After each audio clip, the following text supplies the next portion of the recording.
어디 계십니까? 여기가 어디입니까? 1506년 9월 2일 새벽 창덕궁 후원 깊숙한 곳에서 한 소녀의 울부짖음이 어둠 속으로 사라졌습니다.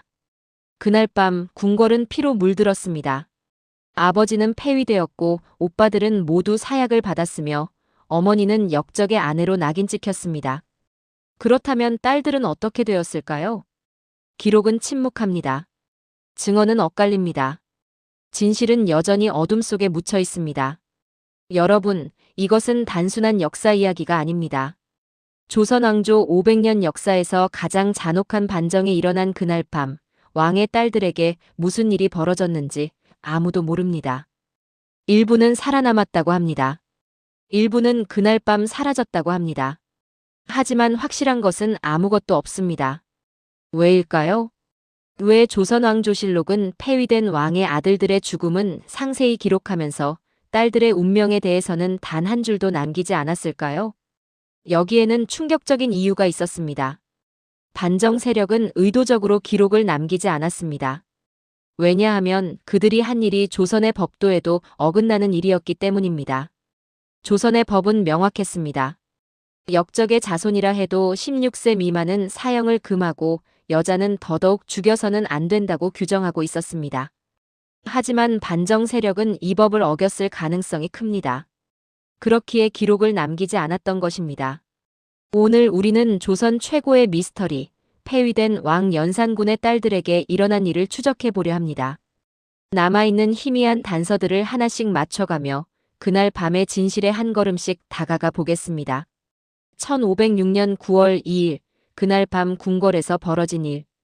1506년 9월 2일 새벽 3경, 창덕궁은 갑자기 반정군에게 포위되었습니다. 박원종, 성희안, 유순정을 중심으로 한 300여 명의 무장 병력이 궁궐 안으로 쏟아져 들어왔습니다.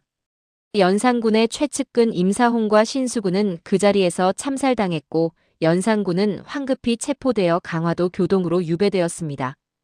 그리고 연산군의 아들들, 세자를 포함한 왕자들은 나이에 관계없이 모두 사약을 받았습니다.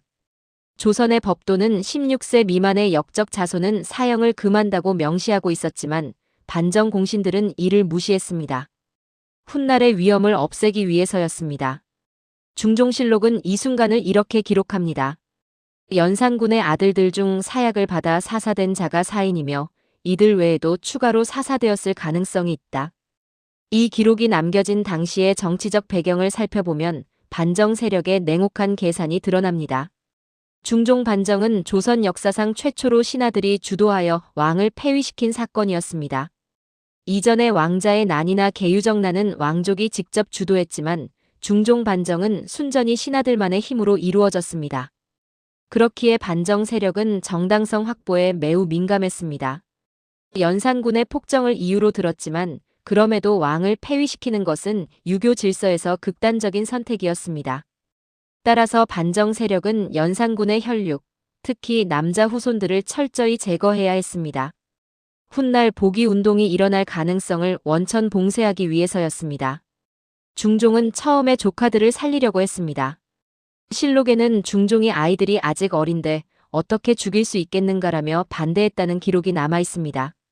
하지만 반정 공신들의 강력한 압박 앞에서 중종은 결국 굴복했습니다. 왕위에 오른 지 며칠도 되지 않은 상황에서 자신을 옹립한 공신들의 요구를 거부할 수 없었던 것입니다.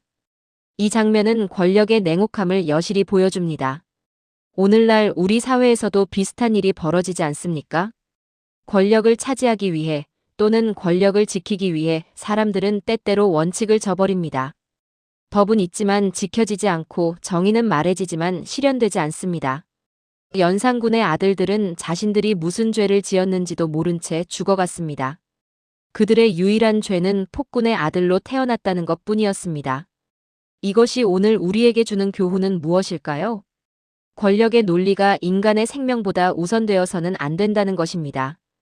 법과 원칙은 권력자를 위해서가 아니라 가장 약한 사람을 보호하기 위해 존재해야 한다는 것입니다. 실록이 전하는 한 장면을 재구성해 보겠습니다. 1506년 9월 3일 반정 다음 날 아침이었습니다.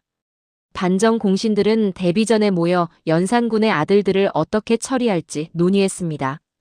박원종이 먼저 입을 열었습니다. 전하, 패주의 아들들을 살려두면 훗날 반드시 화근이 될 것입니다. 지금 모두 제거해야 합니다. 성희안이 거들었습니다. 그렇습니다. 역사를 보십시오. 남은 혈육으로 인해 나라가 혼란에 빠진 예가 얼마나 많습니까? 중종은 망설였습니다. 하지만 그들은 아직 어린아이들이요. 큰아이라 해도 겨우 10살이 넘었을 뿐이요. 유순정이 단호하게 말했습니다. 전하, 지금 인정에 흔들리시면 훗날 더 큰 피를 보게 될 것입니다. 결단을 내리셔야 합니다. 중종은 고개를 돌렸습니다.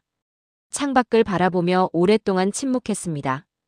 그의 눈에는 눈물이 맺혀 있었습니다. 조카들의 얼굴이 떠올랐습니다. 명절 때마다 자신에게 절을 올리던 아이들이었습니다. 경들의 뜻대로 하시오. 중종의 목소리는 떨리고 있었습니다. 그날 오후 사약이 내려졌습니다. 세자 이고는 겨우 11살이었습니다. 창녕대군 이성은 9살, 이휘는 8살, 이정은 5살이었습니다. 사약을 전하러 온 관리 앞에서 세자 이고가 물었습니다. 제가 무슨 잘못을 했습니까? 관리는 대답하지 못했습니다. 그저 눈물만 흘릴 뿐이었습니다. 이고는 사약을 받아들고 동생들을 바라보았습니다. 동생들은 살려줄 수 없습니까? 관리는 고개를 저었습니다. 이고는 조용히 사약을 마셨습니다. 동생들도 차례로 사약을 받았습니다. 가장 어린 이정은 무슨 일이 벌어지는지도 모른 채 형들을 따라 사약을 마셨습니다. 그렇게 연산군의 아들들은 모두 사라졌습니다. 기록에는 단 몇 줄만 남았습니다. 하지만 그날의 비극은 이것으로 끝나지 않았습니다. 이 장면이 우리에게 남기는 메시지는 분명합니다. 권력의 논리는 때때로 가장 무고한 생명까지 앗아갑니다. 연산군의 아들들은 아버지의 폭정과 무관했지만 그들의 존재 자체가 위협으로 여겨졌습니다. 기록은 이렇게 말합니다. 훗날의 화근을 없애기 위함이었다. 하지만 진짜 화근은 무엇이었을까요? 어린 왕자들의 존재였을까요? 아니면 그들을 죽음으로 내몬 권력의 논리였을까요? 이 질문은 오늘도 여전히 유효합니다. 아들들이 모두 사약을 받는 동안 궁궐의 다른 편에서는 또 다른 비극이 펼쳐지고 있었습니다. 연산군의 딸들, 공주와 옹주들의 운명이 결정되고 있었던 것입니다. 그들에게는 과연 무슨 일이 벌어졌을까요? 기록에 남은 딸들과 남지 않은 딸들. 연산군에게는 최소 7명 이상의 딸이 있었습니다. 하지만 실록에 이름이 남아있는 딸은 단 3명뿐입니다. 휘신공주, 이영수, 이항금. 나머지 딸들은 이름조차 전해지지 않습니다. 태실지라는 문서에는 연산군의 자녀들의 태를 묻은 기록이 남아있는데 여기에 보걱이라는 이름의 옹주와 정수라는 이름의 왕녀가 나옵니다. 하지만 이들이 중종 반정 이후 어떻게 되었는지에 대한 기록은 전혀 없습니다. 더 큰 문제는 이름조차 남지 않은 딸들의 존재입니다. 연산군의 후궁은 10명이 넘었고 그들에게서 태어난 딸들이 분명 있었을 것입니다. 하지만 기록은 침묵합니다. 중종실록 12년 9월 1일 기사는 이렇게 적고 있습니다. 패주가 괴던 장록수에게서 태어난 이영수와 정금에게서 태어난 이항금에게 가사 일좌와 노비 각각 15구, 전 각각 5결을 내리고 모두 선언록에 올리소서. 이 기록이 의미하는 바는 무엇일까요? 중종 12년은 1517년입니다. 반정이 일어난 지 11년이 지난 시점입니다. 이 시점에 중종은 연산군의 딸 2명에게 집과 노비, 토지를 내리고 왕실 족보인 선언록에 올렸습니다. 이것은 매우 이례적인 조치였습니다. 폐위된 왕의 자녀를 왕실 족보에 올린다는 것은 그들을 왕족으로 인정한다는 의미이기 때문입니다. 왜 중종은 이런 결정을 내렸을까요? 첫째, 11년이라는 시간이 흐르면서 반정 직후의 살벌한 분위기가 어느 정도 가라앉았기 때문입니다. 둘째, 연산군의 딸들은 왕위 계승권이 없어 정치적 위협이 되지 않았기 때문입니다. 셋째, 중종 자신의 인간적인 죄책감이 작용했을 가능성이 있습니다. 조카들을 모두 죽인 것에 대한 양심의 가책이 있었을 것이고 최소한 딸들만이라도 살려주고 싶었을 것입니다. 하지만 여기서 중요한 사실은 이 기록에 등장하는 딸은 단 2명뿐이라는 것입니다. 이영수와 이항금. 나머지 딸들은 어떻게 되었을까요? 역사는 항상 기록자의 시선으로 쓰입니다. 권력자에게 중요한 사람은 기록되지만 중요하지 않은 사람은 역사에서 지워집니다. 연산군의 딸들이 바로 그런 경우입니다. 왕위 계승권이 없었기에 정치적으로 중요하지 않았고 따라서 실록에 자세히 기록되지 않았습니다. 오늘날에도 비슷한 일이 벌어지지 않습니까? 역사책은 왕과 영웅, 권력자들의 이야기로 가득하지만 평범한 사람들의 삶은 거의 기록되지 않습니다. 특히 여성의 삶은 더욱 그렇습니다. 조선시대 여성들은 이름조차 남기지 못한 경우가 많았습니다. 누구의 딸, 누구의 아내로만 기록되었을 뿐입니다. 연산군의 딸들도 마찬가지였습니다. 그들의 삶, 그들의 고통, 그들의 희망은 역사에 남지 않았습니다.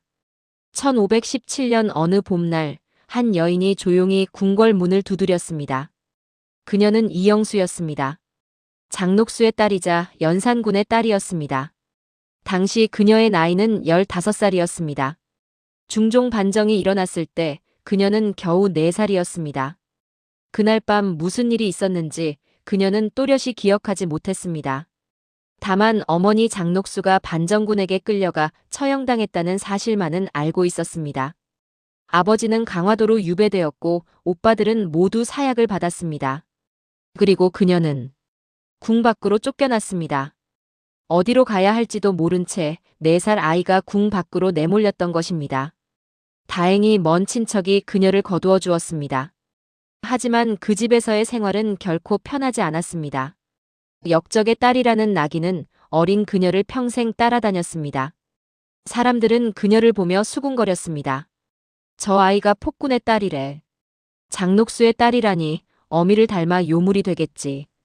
11년을 그렇게 살았습니다. 그리고 어느 날 놀라운 소식이 전해졌습니다. 중종 임금이 자신을 찾는다는 것이었습니다. 영수는 두려웠습니다. 나를 죽이려고 부르는 것은 아닐까? 하지만 선택의 여지가 없었습니다. 임금의 명을 거부할 수는 없는 일이었습니다. 떨리는 마음으로 궁궐에 들어간 영수는 뜻밖의 말을 들었습니다. 그대는 비록 패주의 딸이지만 죄 없는 아이였소.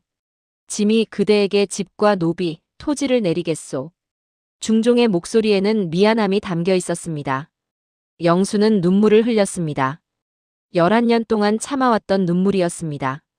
감사옵니다, 전하. 그녀는 그렇게 말할 수밖에 없었습니다. 하지만 마음속으로는 다른 생각을 하고 있었습니다. 오빠들은 왜 죽여야 했습니까? 어머니는 왜 죽여야 했습니까? 그 질문에 대한 답은 끝내 듣지 못했습니다. 중종은 그녀에게 재산을 주었지만 사과의 말은 하지 않았습니다. 권한이라는 양반 가문의 남자에게 시집을 보냈지만 과거를 보상해주지는 못했습니다. 영수는 그렇게 살아갔습니다. 폭군의 딸이자 역적의 딸이라는 낙인을 안고. 그리고 역사는 그녀에 대해 단 한 줄만 남겼습니다. 장녹수에게서 태어난 이영수. 그것이 전부였습니다. 이 장면이 전하는 의미는 명확합니다. 권력의 희생양이 된 사람들의 고통은 기록되지 않습니다. 이영수는 살아남았지만 그녀의 삶이 행복했을까요? 4살에 모든 것을 잃고 11년을 숨죽이며 살아야 했던 소녀의 상처는 누가 치유해 주었을까요? 실록은 말합니다. 집과 노비와 토지를 내렸다. 하지만 물질로 채울 수 없는 상처가 있습니다. 가족을 잃은 슬픔, 정체성을 부정당한 고통, 세상의 냉대를 견뎌야 했던 외로움. 그것은 어떤 보상으로도 채워지지 않습니다. 이영수와 이항금은 그나마 기록에 남았습니다. 하지만 나머지 딸들은 어떻게 되었을까요? 이름조차 전해지지 않는 그들의 운명을 추적하기 위해 우리는 더 깊은 어둠 속으로 들어가야 합니다. 휘신공주, 살아남은 유일한 증인. 연산군의 딸 중 유일하게 온전한 삶을 살았던 사람이 있습니다. 휘신공주입니다. 그녀는 1503년 중종 반정이 일어나기 3년 전에 이미 구문경이라는 양반에게 시집을 갔습니다. 반정이 일어났을 때 그녀는 20살 전후의 젊은 부인이었습니다. 아버지는 폐위되었고 오빠들은 모두 죽임을 당했으며 어머니와 동생들은 궁에서 쫓겨났습니다. 하지만 휘신공주는 이미 출가한 상태였기에 직접적인 화를 면할 수 있었습니다. 조선의 법도에 따르면 출가한 딸은 시댁의 사람으로 간주되었기 때문입니다. 그녀는 아들 구엄을 낳았고 구엄은 훗날 연산군의 제사를 모시게 됩니다. 연산군 일기는 휘신공주에 대해 이렇게 기록합니다. 연산군 9년 1503년 휘신공주는 부왕 생존 시 구문경에게 출가하여 아들 구엄을 두었다. 휘신공주가 살아남을 수 있었던 이유는 명확합니다. 첫째, 그녀는 이미 출가한 상태였습니다. 조선시대 법도에서 출가한 딸은 친정이 아닌 시댁의 사람으로 간주되었습니다. 따라서 친정아버지가 역적이 되었다 하더라도 딸까지 처벌하는 것은 법적으로 정당화되기 어려웠습니다. 둘째, 그녀의 남편 구문경의 집안이 반정에 적극 가담하지 않았지만 그렇다고 연산군 편에 서지도 않았습니다. 중립을 지켰던 것입니다. 셋째, 그녀는 이미 아들을 낳은 상태였습니다. 조선시대 산불거법에 따르면 부인을 내쫓아도 돌아갈 곳이 없는 경우 내치는 것을 법으로 금지하고 있었습니다. 연산군이 폐위되고 친정이 몰락한 상황에서 휘신공주를 내쫓으면 그녀가 갈 곳이 없었습니다. 따라서 법적으로도 그녀를 내칠 수 없었던 것입니다. 하지만 휘신공주의 삶이 평탄했을 리 없습니다. 아버지는 폭군으로 낙인 찍혔고 오빠들은 모두 죽었으며 친정은 완전히 몰락했습니다. 그녀는 평생 폭군의 딸이라는 낙인을 안고 살아야 했습니다. 휘신공주의 이야기는 우리에게 무엇을 말해줍니까? 가족의 죄가 개인에게 어떤 영향을 미치는지를 보여줍니다. 그녀는 아버지의 폭정과 무관했습니다. 그저 폭군의 딸로 태어났다는 이유만으로 평생 낙인을 안고 살아야 했습니다. 오늘날에도 비슷한 일이 벌어지지 않습니까? 부모의 죄가 자식에게 영향을 미치고 가족의 불명예가 개인의 삶을 짓누릅니다. 하지만 과연 이것이 정당한 일일까요? 개인은 자신의 선택과 행동으로만 평가받아야 하지 않을까요? 휘신공주는 아무 잘못도 하지 않았습니다. 하지만 그녀의 삶은 아버지의 그림자에 가려져 있었습니다. 이것이 정의로운 일일까요? 1506년 9월 3일 반정 다음 날 아침이었습니다. 휘신공주는 시댁에서 급보를 받았습니다. 공주마마, 대변이 일어났습니다. 왕께서 폐위되셨습니다. 휘신공주는 그 자리에서 주저앉았습니다. 아버님이 폐위되셨다고? 그뿐만이 아닙니다. 왕자들이 모두 사약을 받았다고 합니다. 휘신공주는 비명을 지르고 싶었습니다. 하지만 참았습니다. 시댁 사람들의 눈이 자신을 향하고 있다는 것을 알았기 때문입니다. 그들의 눈빛은 복잡했습니다. 동정도 있었고 두려움도 있었으며 거리감도 있었습니다. 이 집안에 화가 미치는 것은 아닐까? 시댁 사람들의 그런 걱정이 그녀에게 전해졌습니다. 휘신공주는 조용히 자신의 방으로 돌아갔습니다. 그리고 혼자 눈물을 흘렸습니다. 오빠들의 얼굴이 떠올랐습니다. 세자 오빠는 항상 자신을 챙겨주었습니다. 창녕대군 오빠는 장난기가 많아 늘 웃음을 주었습니다. 어린 동생들은 이제 더 이상 자라지 못할 것입니다. 며칠 후 휘신공주는 시아버지에게 불려갔습니다. 공주. 시아버지의 목소리는 단호했습니다. 이 집안의 평안을 위해 친정과의 관계를 끊어야 하오. 휘신공주는 고개를 숙였습니다. 명을 받들겠습니다. 그리고 밖에 나가지 마시오. 당분간은 집안에만 계셔야 하오. 예. 휘신공주는 사실상 유폐되었습니다. 역적의 딸이라는 이유로 자신의 집에서 갇혀 지내야 했습니다. 몇 년이 흘렀습니다. 휘신공주는 조용히 살았습니다. 아들 구엄을 키우며 말없이 세월을 보냈습니다. 사람들은 그녀를 보며 수군거렸습니다. 저 사람이 폭군의 딸이래. 하지만 참 조용하게 잘 살더라. 시댁에서도 내치지 않고 잘 키워주는 걸 보니 복이 있나 봐. 휘신공주는 그런 말들을 듣고도 아무 말 하지 않았습니다. 그저 묵묵히 자신의 삶을 살아갔을 뿐입니다. 훗날 아들 구엄이 자라서 물었습니다. 어머니, 외할아버지는 정말 폭군이셨습니까? 휘신공주는 오랫동안 침묵했습니다. 그리고 조용히 대답했습니다. 내 외할아버지는 불행한 분이셨단다. 불행하셨다니요? 모친을 잃은 상처를 평생 극복하지 못하셨지. 그 상처가 분노로 변했고 분노가 폭정으로 이어졌단다. 그럼 외할아버지는 나쁜 분이 아니셨나요? 휘신공주는 고개를 저었습니다. 나쁜 사람과 불행한 사람은 다르단다. 내 외할아버지는 불행했기에 나쁜 일을 하셨지. 구엄은 어머니의 말을 이해할 수 없었습니다. 하지만 어머니의 눈에 고인 눈물만은 보았습니다. 휘신공주는 평생 그렇게 살았습니다. 아버지를 변호할 수도 부정할 수도 없는 살. 그저 조용히 견디며 살아가는 살. 그것이 폭군의 딸로 살아남은 자의 운명이었습니다. 휘신공주의 삶이 우리에게 전하는 메시지는 무엇일까요? 생존이 곧 행복은 아니라는 것입니다. 그녀는 살아남았지만 평생 아버지의 그림자 아래에서 살아야 했습니다. 실록은 그녀에 대해 왕실로부터 많은 특혜를 받았다고 기록합니다. 하지만 물질적 혜택이 정서적 상처를 치유할 수 있을까요? 가족을 잃은 슬픔, 세상의 냉대를 견뎌야 했던 외로움을 돈과 권력으로 메울 수 있을까요? 휘신공주는 조용히 살았습니다. 그것이 그녀가 선택할 수 있는 유일한 방법이었습니다. 휘신공주는 그나마 기록에 이름이 남았습니다. 하지만 나머지 딸들, 특히 어린 딸들은 어떻게 되었을까요? 기록에도 남지 않은 그들의 운명을 추적하기 위해 이제 우리는 가장 어두운 진실과 마주해야 합니다. 조선의 법은 무엇이라 말하는가? 조선은 법치국가였습니다. 경국대전은 명확하게 규정하고 있었습니다. 역적의 자손이라 하더라도 16세 미만은 사형에 처할 수 없으며 노비로 삼는 것이 최고형이라고 말입니다.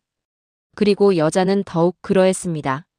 조선의 유교 질서에서 여자는 왕위 계승권이 없었기에 정치적 위협이 되지 않는다고 간주되었습니다. 따라서 역적의 딸은 처벌하지 않는 것이 관례였습니다. 실제로 연산군과 광해군 이전의 역모 사건들을 보면 역적의 아들은 죽이거나 유배 보냈지만 딸은 대부분 살려두었습니다. 그렇다면 연산군의 딸들은 어땠을까요? 경국대전 형전 조항은 이렇게 규정합니다. 역적의 자손이라도 16세 미만은 사형을 금하며 여자는 왕위 계승의 우려가 없으므로 관대히 처리한다. 이 법은 단순한 규정이 아니었습니다. 조선 건국 이래 200년 넘게 지켜온 원칙이었습니다. 심지어 태종과 세조처럼 반정으로 왕위에 오른 임금들도 이 원칙을 대체로 지켰습니다. 태종은 1차, 2차 왕자의 난 때 형제들을 죽였지만 그들의 어린 아들과 딸들은 대부분 살려두었습니다. 세조 역시 단종을 죽였지만 단종의 왕비 정순왕 후는 살려두었습니다. 패비로 강등시키고 궁에서 쫓아냈지만 목숨만큼은 건드리지 않았습니다. 이것이 조선의 법이었고 조선의 관례였습니다. 그런데 중종 반정은 달랐습니다. 반정 공신들은 연산군의 아들들을 법을 어기면서까지 모두 죽였습니다. 16세는커녕 5세 어린아이까지 사약을 내렸습니다. 그렇다면 딸들은 어땠을까요? 법대로라면, 관례대로라면 연산군의 딸들은 모두 살아남았어야 합니다. 하지만 실록은 침묵합니다. 휘신공주와 이영수, 이항금 외에 나머지 딸들의 기록이 전혀 없습니다. 이것은 무엇을 의미할까요? 두 가지 가능성이 있습니다. 첫째, 법대로 살려두었지만 기록하지 않았다. 둘째, 법을 어기고 죽였기에 기록할 수 없었다. 법과 권력의 관계를 생각하게 됩니다. 법은 권력자를 제한하기 위해 존재합니다. 하지만 권력자가 법을 무시하면 어떻게 될까요? 중종 반정 당시 반정 공신들은 사실상 절대 권력을 쥐고 있었습니다. 새로 즉위한 중종은 그들의 힘없이는 왕위를 지킬 수 없었습니다. 따라서 반정 공신들이 법을 어기고 연산군의 자녀들을 죽이려 해도 막을 방법이 없었습니다. 오늘날에도 비슷한 일이 벌어지지 않습니까? 법은 있지만 지켜지지 않고 원칙은 말해지지만 권력 앞에서 무력해집니다. 법치주의란 무엇일까요? 법이 존재하는 것만으로는 충분하지 않습니다. 법이 권력자에게도 동등하게 적용될 때, 그때야 비로소 법치주의라 할 수 있습니다. 연산군의 딸들에게 법은 지켜졌을까요? 그 답은 여전히 어둠 속입니다. 1506년 9월 5일, 반정 닷새 후였습니다. 대간 사헌부와 사간원 관리들이 상소를 올렸습니다. 전하, 폐주의 자녀들을 어찌하시겠습니까? 중종이 물었습니다. 법은 무엇라 하는가? 대간이 대답했습니다. 경국대전에 따르면 16세 미만의 역적 자손은 사형을 금하고 있사옵니다. 박원종이 끼어들었습니다. 하오나 전하, 폐주의 경우는 예외로 해야 합니다. 그의 아들들이 살아있으면 훗날 반드시. 중종이 손을 들어 말을 멈췄습니다. 아들들에 대해서는 이미 결정이 내려졌소. 지금 문제는 딸들이오. 성희안이 말했습니다. 딸들은 왕위의 위협이 되지 않사옵니다. 법대로 하시면 되옵니다. 유순정이 반대했습니다. 하오나 폐주의 딸들이 훗날 누구와 혼인하여 자식을 낳으면 그 자손이 복위를 꾀할 수도 있지 않겠습니까? 대간이 다시 말했습니다. 그것은 지나친 우려이옵니다. 조선 건국 이래 역적의 딸로 인해 문제가 생긴 적이 없었사옵니다. 박원종이 냉소했습니다. 없었다고 해서 앞으로도 없을 것이라 장담할 수 있소. 폐주의 폭정이 얼마나 심했는지 아시오. 그의 혈육이 살아있는 한 백성들은 불안해할 것이오. 중종은 긴 침묵에 빠졌습니다. 창밖을 바라보며 깊은 한숨을 내쉬었습니다. 출가한 딸은 이미 시댁의 사람이니 손뗄 수 없소. 그렇다옵니다. 어린 딸들은 어떻게 해야 하겠소? 침묵이 흘렀습니다. 아무도 명확한 답을 내놓지 못했습니다. 결국 중종이 말했습니다. 경들이 알아서 처리하시오. 짐은 더 이상 듣고 싶지 않소. 중종은 자리에서 일어나 물러갔습니다. 신하들은 서로 얼굴을 바라보았습니다. 알아서 처리하라는 말의 의미를 모두가 알고 있었습니다. 그날 이후 연산군의 어린 딸들에 대한 기록은 실록에서 완전히 사라졌습니다. 무슨 일이 있었는지, 어떻게 되었는지 아무도 기록하지 않았습니다. 법은 그렇게 침묵 속에서 무너졌습니다. 이 장면이 우리에게 남기는 질문은 분명합니다. 법은 누구를 위해 존재하는가?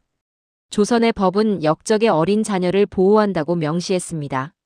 하지만 권력자들이 알아서 처리하라고 말하는 순간 법은 무력해졌습니다. 기록은 이렇게 말합니다. 경들이 알아서 처리하시오. 하지만 기록하지 않은 것은 무엇일까요?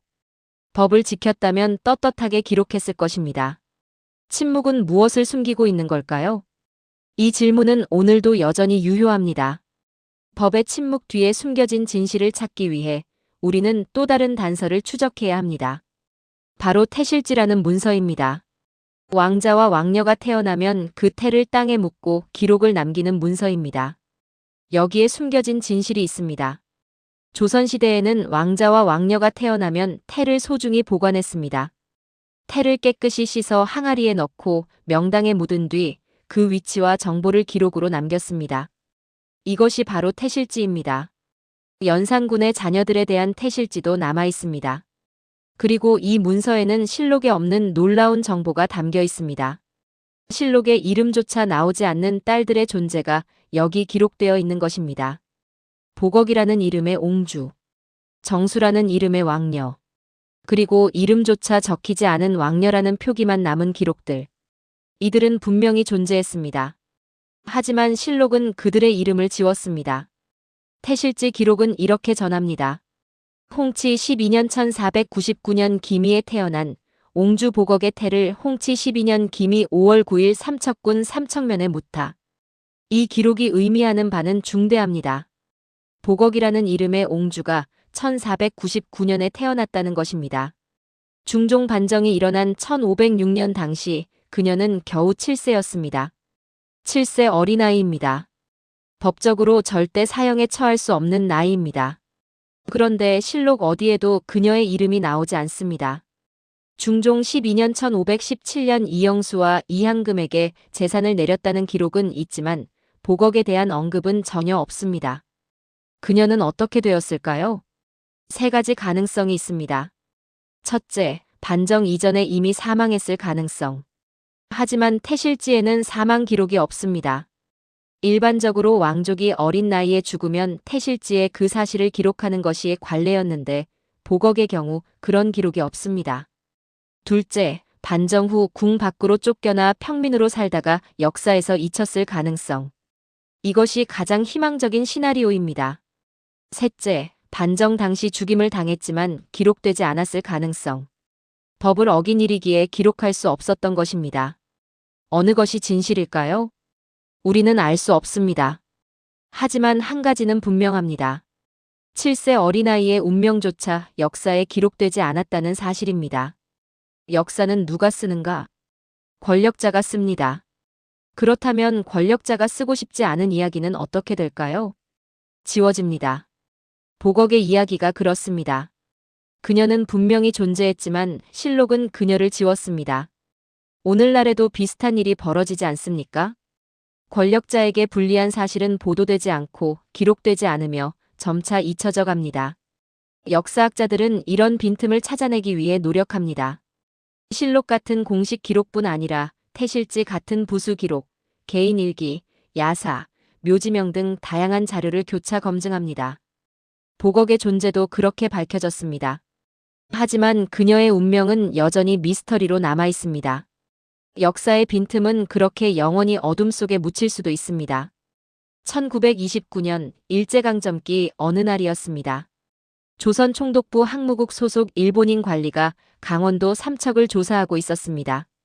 조선 왕실의 태실을 조사하여 관리하라는 명령을 받았기 때문입니다. 그는 삼척의 한 산기슭에서 오래된 태실을 발견했습니다. 돌로 만든 작은 비석에 글씨가 희미하게 남아 있었습니다. 옹주 보걱태. 홍치 12년 기미 5월 9일장. 관리는 꼼꼼히 기록했습니다. 그리고 이 기록은 조선의 태실이라는 책에 실렸습니다. 그렇게 보걱이라는 이름은 400년 만에 다시 세상에 드러났습니다. 하지만 그녀가 누구인지, 어떻게 살았는지, 어떻게 죽었는지는 아무도 몰랐습니다. 1999년 한 역사학자가 이 기록을 다시 발견했습니다. 그는 흥분했습니다. 연산군에게 실록에 없는 딸이 또 있었다. 그는 보걱에 대한 모든 기록을 찾기 시작했습니다. 조선왕조실록을 뒤졌습니다. 승정원일기를 뒤졌습니다. 각종 문집과 야사를 뒤졌습니다. 하지만 아무것도 없었습니다. 보걱이라는 이름은 태실지 외에 어디에도 나오지 않았습니다. 학자는 좌절했습니다. 도대체 이 아이에게 무슨 일이 있었던 걸까?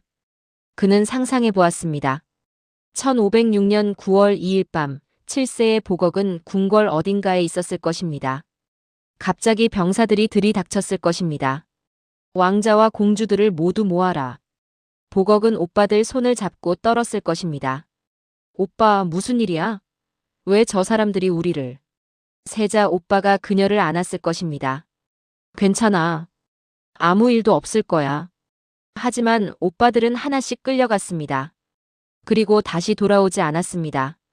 보걱은 언니들과 함께 남겨졌을 것입니다. 언니, 오빠들은 어디 갔어? 모르겠어. 며칠 후 그들에게도 명령이 내려졌을 것입니다. 궁을 떠나라. 7세 아이가 어디로 가야 할까요? 친척이 있었을까요?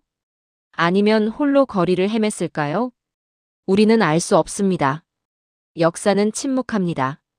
학자는 한숨을 쉬며 노트를 덮었습니다. 보거가 미안하구나. 내 이야기를 끝까지 찾지 못했어. 그렇게 보걱은 다시 역사 속으로 사라졌습니다. 태실지라는 작은 기록 하나만을 남긴 채 태실지가 전하는 메시지는 슬픕니다. 존재의 증거는 남았지만 삶의 기록은 사라졌습니다. 보걱은 분명히 이 세상에 태어났습니다. 왕의 딸로서 태를 명당에 묻을 만큼 소중히 여겨졌습니다. 하지만 7년 후 그녀는 역사에서 지워졌습니다. 기록은 이렇게 말합니다. 홍치 12년에 태어난 옹주 보걱. 하지만 말하지 않은 것은 무엇일까요? 그 후에 7년 그리고 그 이후의 시간은 어디로 사라졌을까요? 우리는 태실지를 통해 그녀가 존재했음을 압니다. 하지만 그녀가 어떻게 살고 어떻게 죽었는지는 영원히 모를 것입니다. 보걱처럼 태실지에만 이름이 남은 왕녀가 또 있습니다. 그리고 이름조차 남지 않은 왕녀라는 표기만 있는 기록도 있습니다. 이제 우리는 가장 어두운 진실과 마주해야 합니다. 완전히 지워진 아이들의 이야기입니다. 연산군에게는 최소 10명 이상의 후궁이 있었습니다. 정비신 씨 외에도 장녹수, 전씨, 정씨 등 여러 후궁이 기록에 남아 있습니다. 그들 중 일부는 아이를 낳았습니다. 하지만 대부분의 후궁소생 자녀들은 이름조차 남지 않았습니다. 태실지에는 왕녀의 태라는 식으로 이름 없이 성별과 출생 시기만 기록된 경우가 여러 건 있습니다. 1501년생 왕녀, 1502년생 왕녀, 1505년생 왕녀. 이들은 누구였을까요? 왜 이름조차 기록되지 않았을까요? 그리고 중종 반정 이후 이들은 어떻게 되었을까요? 태실지 기록 중 한 구절입니다. 명 홍치 14년 1501년 2월 초사일 미시에 태어난 왕자 돈수아기 씨의 태를 홍치 19년 1506년 음력 9월 2일 해시에 묻음. 이 기록에 주목해야 할 부분이 있습니다. 날짜입니다. 홍치 19년 1506년 음력 9월 2일. 바로 중종 반정이 일어난 그날입니다. 왕자 돈수의 태를 묻은 날이 반정 당일이라는 것은 무엇을 의미할까요? 일반적으로 태는 아이가 태어난 직후 길이를 택해 묻습니다. 하지만 돈수는 1501년에 태어났는데 태를 묻은 것은 5년 후인 1506년입니다. 그것도 하필 반정이 일어난 바로 그날. 이것은 우연이 아닙니다. 반정이 일어나자 궁궐 관리들은 급하게 왕자와 왕녀들의 태를 처리해야 했을 것입니다. 왜냐하면 폐위된 왕의 자녀들의 태를 궁궐에 보관할 수 없었기 때문입니다. 그래서 급하게 그날 밤에 묻었을 가능성이 큽니다. 그리고 이름조차 제대로 기록하지 못했습니다. 왕자 돈수아기 씨라는 표현을 보십시오. 아기 씨는 정식 이름이 아닙니다. 어린아이를 부르는 애칭입니다. 즉, 이 아이는 정식으로 이름을 받기도 전에 역사에서 사라진 것입니다. 왕녀들도 마찬가지였을 것입니다. 이름을 빼앗긴다는 것의 의미를 생각하게 됩니다. 이름은 단순한 호칭이 아닙니다. 존재의 증명이고 정체성의 근거이며 기억되기 위한 최소한의 장치입니다. 연산군의 어린 자녀들은 이름조차 제대로 받지 못했습니다. 왕자, 왕녀, 아기씨라는 표현만 남았을 뿐입니다. 오늘날에도 비슷한 일이 벌어지지 않습니까? 전쟁과 재난 속에서 이름 없이 사라지는 사람들. 난민 캠프에서 번호로만 불리는 아이들. 인신매매로 정체성을 잃은 피해자들.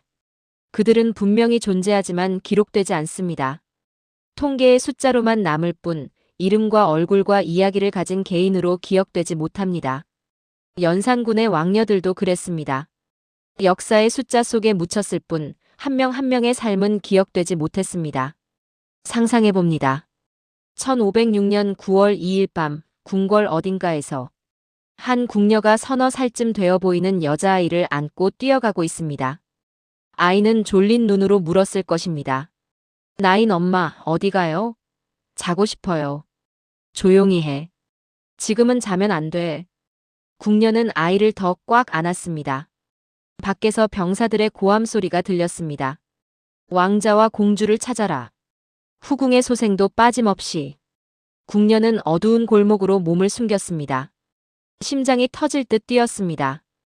이 아이를 어떻게든 살려야 해. 아이는 후궁전 씨의 딸이었습니다. 정식으로 옹주봉작도 받지 못한 이름조차 없는 아이였습니다. 궁에서는 그저 작은 아기씨라고 불렀을 뿐입니다. 병사들의 발소리가 가까워졌습니다. 궁녀는 결단을 내렸습니다. 아이를 품에서 꺼내 땅에 내려놓았습니다. 아기씨, 잘 들어요. 지금부터 나인 엄마 말을 꼭 따라야 해요. 응. 저기 보이는 담장 밑에 작은 구멍이 있어요. 그리로 기어나가요. 무서워요. 무섭지 않아요. 나가면 큰 길이 나와요. 거기서 사람들 많은 곳으로 가서 착한 아줌마를 찾아요. 나인 엄마는? 궁녀는 눈물을 삼켰습니다.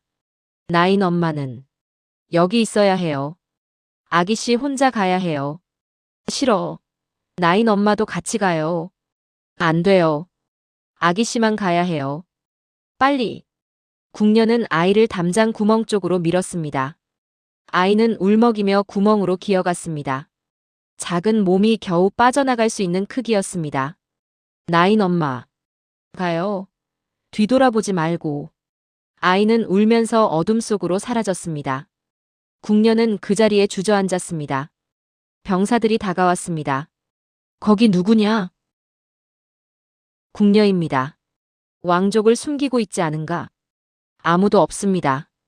병사들이 주변을 수색했지만 아무도 찾지 못했습니다. 담장 구멍은 너무 작아서 눈에 띄지 않았습니다. 병사들이 떠났습니다. 궁녀는 조용히 눈물을 흘렸습니다. 아기씨, 살아주렴. 내 이름도 모르지만 제발 살아남아라. 그 아이가 어떻게 되었는지 아무도 모릅니다. 살아남았을까요? 어둠 속에서 길을 잃고 죽었을까요? 누군가 거두어 주었을까요? 기록은 없습니다. 이름도 없습니다. 다만 태실지 어딘가에 왕녀라는 두 글자만 남아있을 뿐입니다. 이름 없는 아이들이 전하는 메시지는 무엇일까요? 역사는 승자의 기록이며 권력자의 기록이며 이름 있는 자들의 기록입니다. 이름 없는 자들, 힘없는 자들, 기억되지 못한 자들은 역사에 남지 못합니다. 기록은 이렇게 말합니다. 왕녀, 생년 미상, 이름 미상. 하지만 그 아이도 분명히 살아 숨쉬었습니다. 웃었고 울었고 두려워했고 누군가를 사랑했을 것입니다. 그 모든 것이 역사에서 지워졌습니다. 우리는 이들을 어떻게 기억해야 할까요? 이름도 모르는 아이들을 어떻게 애도해야 할까요? 지금까지 우리는 기록에 남은 것과 남지 않은 것을 추적해왔습니다. 이제 마지막 퍼즐 조각을 맞춰야 할 시간입니다. 역사학자들은 이 미스터리를 어떻게 해석하고 있을까요?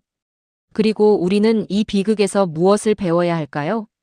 500년이 지난 지금 역사학자들은 여전히 이 질문에 답을 찾고 있습니다. 연산군의 딸들은 정말 어떻게 되었을까? 세 가지 시나리오가 제시되고 있습니다. 첫째, 법대로 살려두었지만 평민으로 떨어뜨려 역사에서 잊혔다는 설. 둘째, 일부는 살았지만 일부는 반정 과정에서 죽었다는 절충설. 셋째, 출가한 딸 외에는 대부분 제거되었지만 기록하지 않았다는 암살설. 어느 것이 진실일까요? 안타깝게도 우리는 확실한 답을 가지고 있지 않습니다. 하지만 한 가지는 분명합니다. 권력의 논리가 무고한 생명을 어떻게 다루는지, 그리고 역사가 얼마나 쉽게 진실을 지울 수 있는지를 이 사건은 보여줍니다. 현대 역사학자 이태진 교수는 저서에서 이렇게 말합니다. 중종 반정 이후 연산군 자녀들의 처리 과정은 조선 왕조 최대의 기록 공백 중 하나다. 왜 이것이 최대의 기록 공백일까요? 조선왕조실록은 472년간 1392년부터 1863년까지 25대에 걸친 왕들의 치세를 빠짐없이 기록한 세계에서 가장 방대하고 정확한 역사서입니다. 심지어 왕의 실수, 신하들의 비판, 자연재해, 밀란까지 모두 기록했습니다. 하지만 유독 연산군의 딸들에 대해서만은 침묵합니다. 이것은 우연이 아닙니다. 의도적인 침묵입니다. 역사학자들은 여러 정황 증거를 종합하여 다음과 같은 결론을 내리고 있습니다. 출가한 딸이신 공주는 법적으로 보호받아 살아남았습니다. 후궁 소생 중 일부 이영수, 이항금는 어린 나이에 궁에서 쫓겨나 평민으로 살다가 11년 후 중종의 온정으로 최소한의 지위를 회복했습니다. 하지만 나머지 딸들, 특히 이름조차 제대로 받지 못한 어린 왕녀들은 기록에서 완전히 사라졌습니다. 살아남았다면 어딘가 기록이 남았을 것입니다. 조선은 족보와 호적을 철저히 관리하는 사회였기 때문입니다. 하지만 아무런 기록이 없다는 것은 그들이 공식적인 신분을 부여받지 못했거나 아니면 더 이상 존재하지 않게 되었다는 의미입니다. 반정 공신들은 왜 이를 기록하지 않았을까요? 법을 어겼기 때문입니다. 조선의 법은 명확했지만 권력의 논리가 법을 무시했습니다. 그리고 역사는 승자가 씁니다. 이 미스터리가 오늘 우리에게 주는 교훈은 무엇일까요? 첫째, 기록되지 않은 역사가 있다는 것을 기억해야 합니다. 우리가 배우는 역사는 빙산의 일각입니다. 수면 아래에는 기록되지 못한, 지워진, 잊혀진 수많은 이야기가 있습니다. 둘째, 약자의 목소리는 쉽게 지워진다는 것을 인식해야 합니다. 연산군의 딸들은 아무 잘못도 하지 않았습니다. 하지만 그들의 목소리는 역사에 남지 못했습니다. 셋째, 권력은 진실조차 지울 수 있다는 경각심을 가져야 합니다.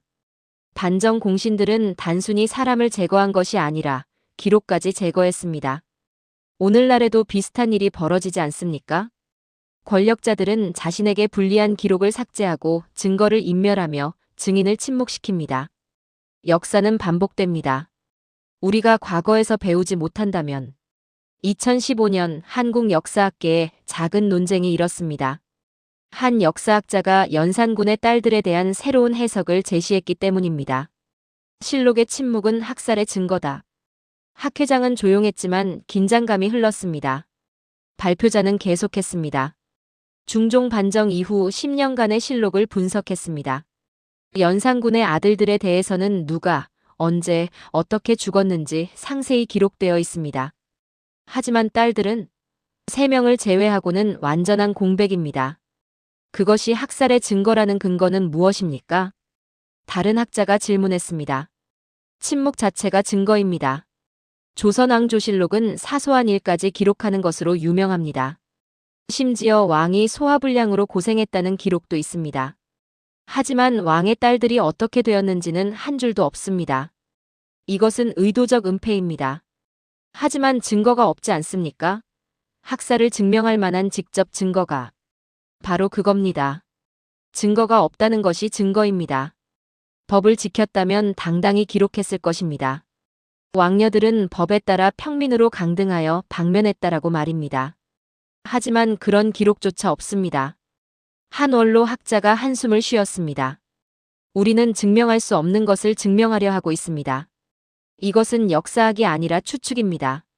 그렇다면 우리는 어떻게 해야 합니까? 발표자가 되물었습니다. 기록되지 않은 사람들을 영원히 잊어야 합니까? 보걱은, 정수는, 이름 없는 왕녀들은 존재하지 않았던 것으로 치부해야 합니까? 침묵이 흘렀습니다. 원로 학자가 천천히 말했습니다. 자네 말이 맞소. 우리는 증명할 수는 없지만 기억할 수는 있소. 기록되지 않은 것을 기억하는 것, 그것도 역사학자의 의무요. 학회가 끝난 후 한 젊은 연구자가 발표자에게 다가왔습니다. 선생님, 저도 이 주제를 연구하고 싶습니다. 어디서부터 시작해야 할까요? 발표자는 미소 지었습니다. 태실지를 보시오. 거기에 이름이 있소. 그리고 야사를 뒤지시오. 공식 기록에 없는 것이 민간 기록에는 남아있을 수 있소. 하지만 야사는 신뢰성이 낮다고 해서 무시해서는 안 돼요. 때로는 야사가 실록보다 진실에 가까울 때가 있소. 특히 권력자가 숨기고 싶어하는 진실은 말이오. 젊은 연구자는 고개를 끄덕였습니다. 제목은 뭐라고 할까요? 발표자가 창밖을 바라보며 말했습니다. 기억되지 못한 공주들 어떠소? 좋습니다. 그렇게 연구는 계속됩니다. 500년 전의 진실을 찾기 위해 오늘도 누군가는 먼지 쌓인 기록을 뒤지고 있습니다. 완전한 답을 찾지 못할지라도 질문을 멈추지 않는 것. 그것이 역사를 대하는 우리의 자세입니다. 이 마지막 장면이 우리에게 남기는 메시지는 명확합니다. 진실은 때때로 영원히 밝혀지지 않을 수 있습니다. 하지만 그렇다고 해서 질문을 멈춰서는 안 됩니다. 역사학자들은 말합니다.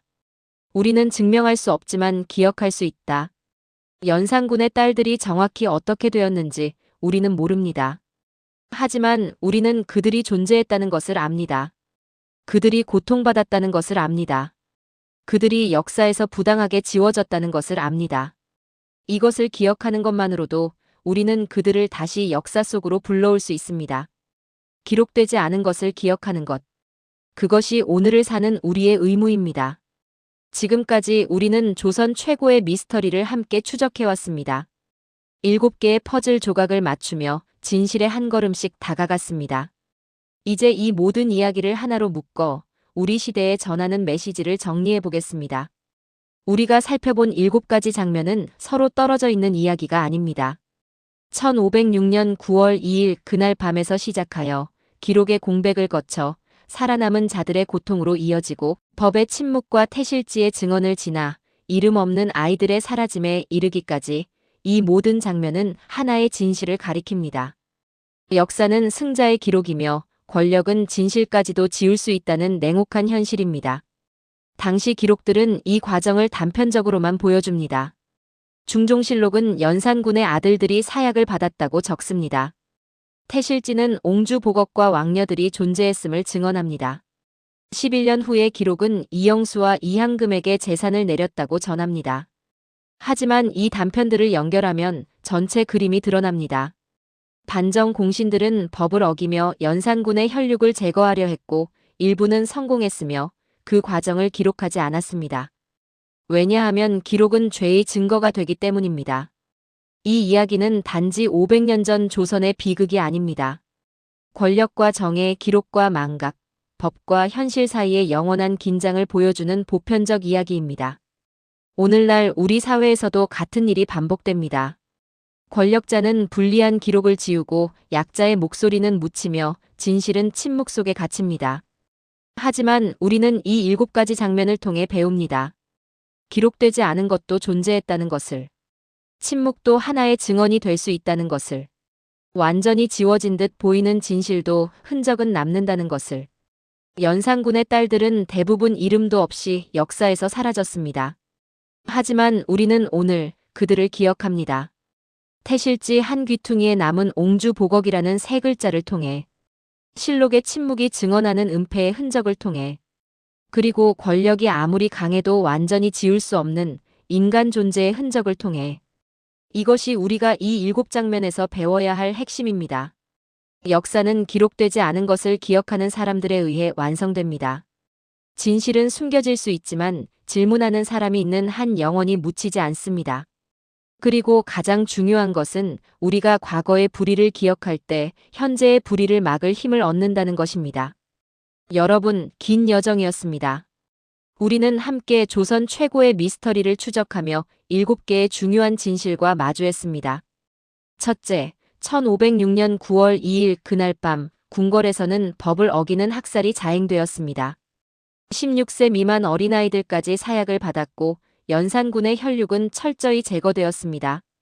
둘째, 기록에 남은 딸은 3명뿐이었지만 실제로는 훨씬 더 많은 딸들이 있었습니다.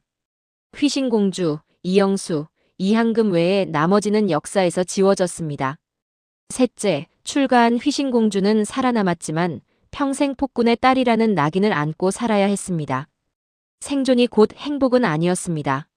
넷째, 조선의 법은 역적의 어린 자녀와 딸들을 보호하도록 규정했지만 권력 앞에서 법은 무력했습니다. 중종은 알아서 처리하라고 말했고 그 후 기록은 사라졌습니다. 다섯째, 태실지는 실록이 지운 이름들을 증언했습니다. 보걱, 정수, 그리고 이름조차 없는 왕녀들이 분명히 존재했습니다. 여섯째, 이름조차 받지 못한 어린 아이들은 역사에서 완전히 사라졌습니다. 왕녀라는 2글자만 남긴 채 그들의 삶은 기록되지 못했습니다. 일곱째, 500년이 지난 지금도 진실은 완전히 밝혀지지 않았지만 질문은 계속되고 있습니다. 기록되지 않은 것을 기억하려는 노력은 멈추지 않습니다. 이 7가지 진실이 하나로 모여 만드는 메시지는 이것입니다. 역사는 완전하지 않으며 권력은 진실을 숨길 수 있지만 기억하려는 사람들이 있는 한 진실은 언젠가 빛을 보게 된다는 것입니다. 여러분은 이 이야기를 어떻게 받아들이셨나요? 연산군의 딸들 중 가장 마음에 남는 인물은 누구였습니까? 7세의 역사에서 사라진 보걱입니까? 11년을 침묵 속에서 살다가 뒤늦게 복권된 이영수입니까? 아니면 이름조차 남지 않은 우리가 끝내 찾지 못한 그 아이들입니까? 댓글로 여러분의 생각을 나눠주십시오. 그리고 이런 질문도 함께 나눠보면 좋겠습니다. 기록되지 않은 역사를 어떻게 복원해야 할까요? 침묵 속에 묻힌 진실에 우리는 어떻게 다가가야 할까요? 과거의 불의를 기억하는 것이 왜 오늘날 중요할까요? 여러분의 해석이 이 역사를 더 풍성하게 만듭니다. 한 사람 한 사람의 관심과 질문이 모여 잊혀진 이들을 다시 역사 속으로 불러올 수 있습니다. 좋아요를 눌러주시고 댓글로 당신의 시각을 남겨주세요. 구독 버튼을 누르시면 앞으로도 잊혀진 역사 속 인물들의 이야기를 계속 만나실 수 있습니다. 역사는 당신의 참여로 완성됩니다. 오늘 이야기는 비극으로 끝났지만 희망도 있습니다. 500년이 지난 지금 우리는 연산군의 딸들을 기억하고 있습니다. 그들의 이름이 실록에 없어도 우리는 그들이 존재했음을 압니다. 그들의 목소리가 기록되지 않았어도 우리는 그들의 고통을 상상할 수 있습니다. 그들의 이야기가 완전히 지워졌어도 우리는 흔적을 따라 진실에 다가갈 수 있습니다. 이것이 역사를 공부하는 이유입니다. 과거를 이해하는 것은 단순히 지식을 쌓는 일이 아닙니다. 잊혀진 사람들을 기억하고 묻힌 진실을 찾으며 반복되는 불의를 막는 일입니다. 연산군의 딸들은 자신들의 이야기가 500년 후에 다시 회자될 줄 몰랐을 것입니다. 그들은 그저 생존하기 위해 하루하루를 견디며 살았을 것입니다. 하지만 오늘 우리는 그들을 기억합니다. 그리고 이 기억은 오늘 우리 주변에서 목소리를 내지 못하는 사람들을 보게 만듭니다.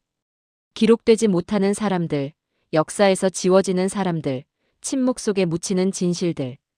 우리는 과거를 통해 현재를 봅니다. 긴 시간 함께 이 미스터리를 추적해 주셔서 감사합니다. 역사는 오래전 이야기가 아니라 오늘의 우리에게 길을 비추는 등불입니다. 다음 이야기에서도 또 다른 시대의 숨결을, 잊혀진 인물들의 목소리를 함께 만나러 가겠습니다. 여러분과 함께 걷는 이 역사의 길이 우리 모두에게 조금 더 나은 오늘을 만드는 힘이 되기를 바랍니다. 편하게 듣는 한국사, 다음 이야기에서 뵙겠습니다.